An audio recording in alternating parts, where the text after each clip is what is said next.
got involved with the Rescue Me Project after my husband, which is Malone, and he is the president and the founder of the Rescue Me Project. He came to me one night and stated that he had a vision that he wanted to start this organization to go into schools and mentor young adults. I remember going to one of the high schools, and I was on my lunch break, so I wanted to be camouflaged in the back with the students so I could just dip in and dip out. And he had the students to text this number to ask any questions based around the subject that they were talking about that day, and anything that they wanted answered. That was heartfelt to me because some of the questions were talking about suicidal and what do I do if my mom is doing this? How do I talk to my dad if he's doing that? It was heartbreaking to know that a child is even going through this at home. And the way they answered the children and gave them resources, I went home and I was just touched. And I told them, I have to get involved with you. And we rented a small office in Muscle Shoals, and we started taking applications and offered our services for free. We had volunteers. We had a whole team of volunteers that came in, and we were assigned mentees. I can remember taking my mentee that I was assigned back home with me. Her name was Kiara. We would go shopping, we would cook, we would just do girl stuff. And that really just touched my heart and opened the door for me to continually to be a mentor. So my drive was to continue working with not only our two boys and to make sure they had everything they needed to be successful in high school, but to also open the foundation up to be a mentor to other teens as well. So helping our students get set up for success all the way through high school and even apply for college, scholarships, grants, indoor housing. That was my drive. My purpose is to showcase the importance of life and take full advantage of it. I am a cancer survivor.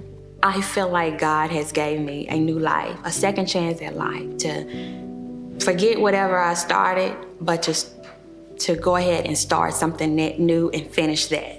I can remember Dwayne and the team going to a facility group home in Nashville, Tennessee. It was a juvenile facility, so they were getting rehabilitated, and I connected with them. It wasn't even a few months later we received my initial cancer diagnosis, and when they got word of it, each one of those children mailed us cards, get well cards, cards with encouraging words, drawings, and Bible verses.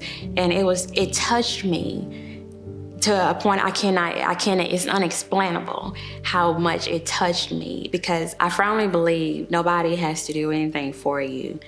But with me just being on their heart, it helped me to continue to fight and focus on cancer. And it gave me an urge to hurry up and get well so I can get back into serving my community and doing my calling. I was at a graduation one night, and a student that had walked came up to me and said, "Hey, can I just give you a hug?" She said, "You don't know me, but I followed you on Facebook. I pray for you.